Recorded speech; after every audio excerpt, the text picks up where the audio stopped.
Good morning, it's the 15th day of September today, and welcome to the Daily Post. Some scriptures and some thoughts and ideas to hopefully help you through the day. We begin as usual with scripture, which this morning comes from Psalm 4 and verse 8. I will both lay me down in peace and sleep, for thou, Lord, only makest me dwell in safety. If you're reading the Bible in a year today, we need to read Proverbs chapters 22, 23 and 24 and 2 Corinthians chapter 8. Some thoughts for the day.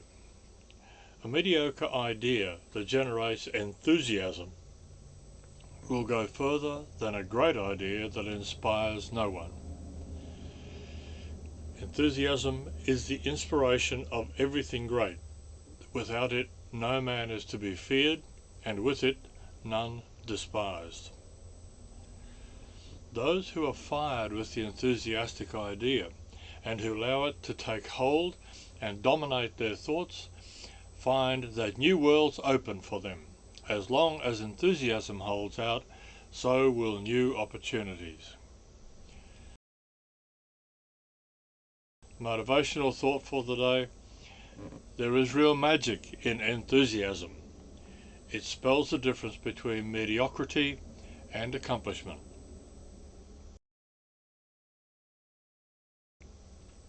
On this day, in 1916, armoured tanks were introduced by the British during the Battle of the Somme.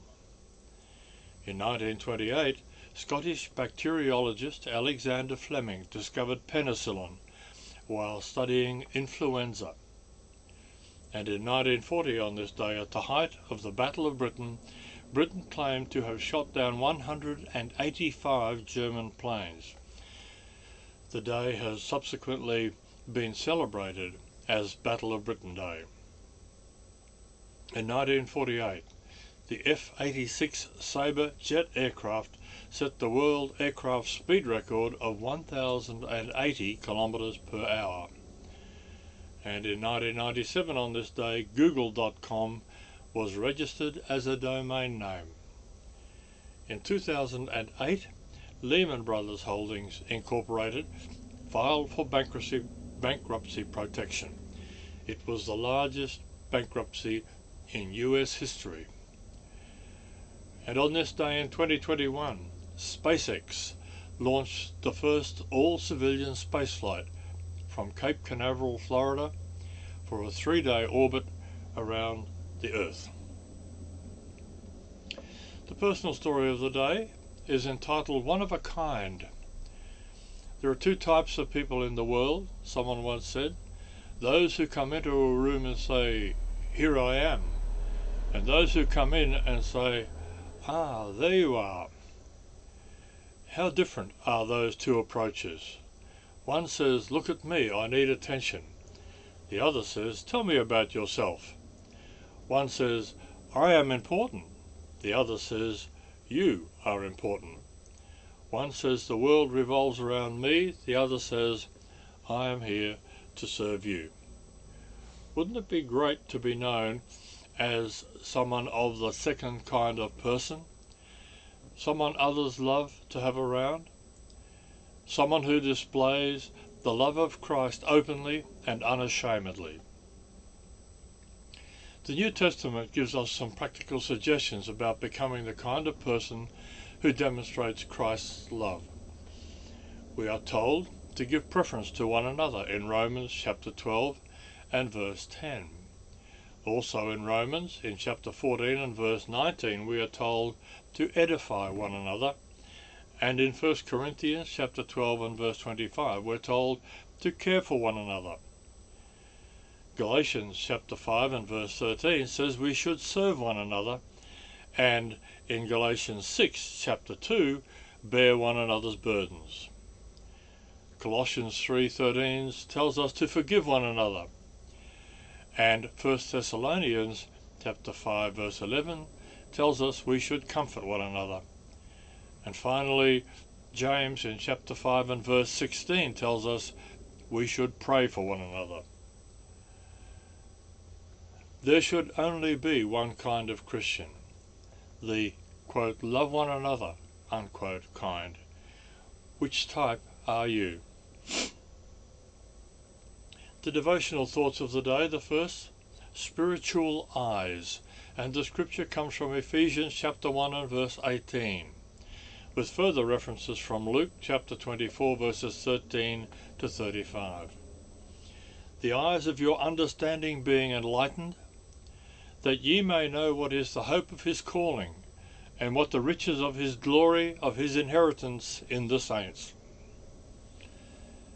The skepticism of Jesus' followers regarding his resurrection is one of the most startling parts of the resurrection story.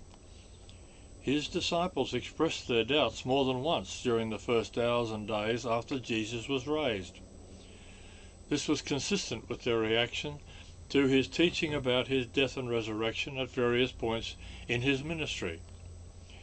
Most of the time, they didn't understand what he was saying, or were afraid to ask him, or both. Peter did address the issue on one memorable occasion when he rebuked Jesus for talking about his death. This shall not be unto thee, he's recorded as saying in Matthew chapter 16 and verse 22. The Bible doesn't excuse the apostles' slowness to understand Jesus' teaching and to believe in his resurrection. But our own humanness makes us hesitant to say that we would have done any better if we had been in their sandals.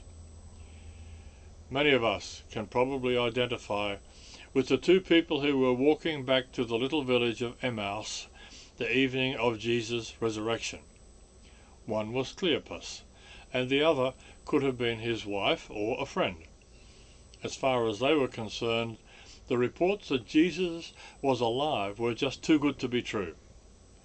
Their hopes in Jesus had not been fulfilled, and now it was all over. God initially prevented these two from recognizing Jesus right away when he appeared beside them.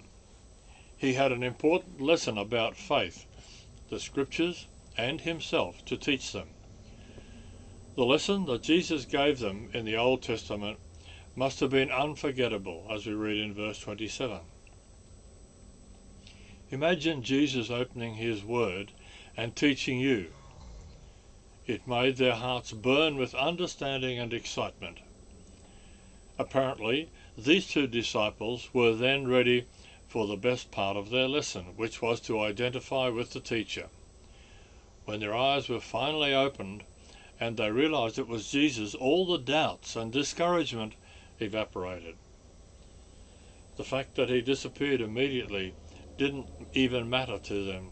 Cleopas and his companion probably covered the 7 miles back to Jerusalem in record time, so that they could report their incredible experience to the other apostles.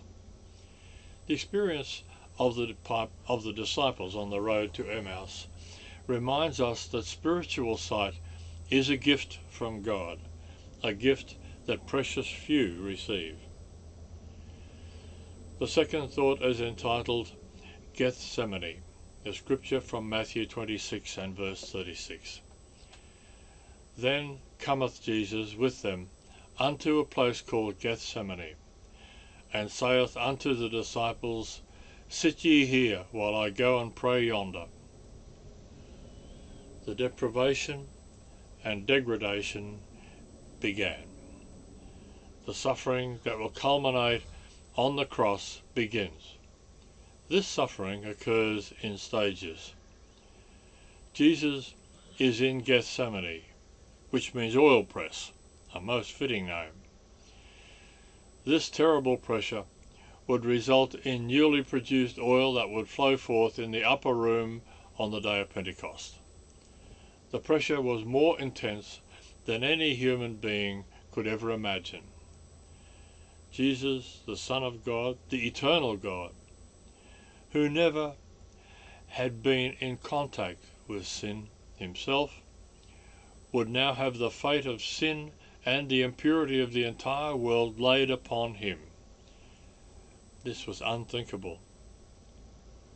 Jesus knew the unimaginable depth of mankind's sin. He was aware of the evil, the darkness, and the perverse lusts. But most keenly, he was aware of the uttermost consequence, being separated from God. He'd never been separated from his Father. The Father and the Son had always communicated and had fellowship with each other. They had always reflected one another's face, and the love of the Spirit that flowed gloriously and unrestrictedly between them. Now this would be broken. No one else understood the evil power behind sin and rebellion. Only Jesus understood. In Matthew 26 and verse 38 we read, "My soul is exceedingly sorrowful, even to death." Jesus began to sweat blood. The blood that flowed would continue to flow as a result of flogging, scourging, and finally crucifixion. But there, in the Garden of Gethsemane, it was the decision that anguished Jesus. He did not want to go through with this, yet he had to. "If there is no other way, Father, then your will be done." The decision was made. He took the cup. This is where the battle was actually won. Regardless how indescribably horrible the rest of the crucifixion drama would be, it was already won when Jesus agreed to obey unto death. The facts of the day: women appear to manufacture less serotonin, the key mood-regulating brain chemical, than men do. This could explain why they're more likely to suffer from certain emotional psychological problems such as depression. Laptop computers and briefcases falling from the overhead bins onto passengers' heads seem to be the most common accident on board an aeroplane.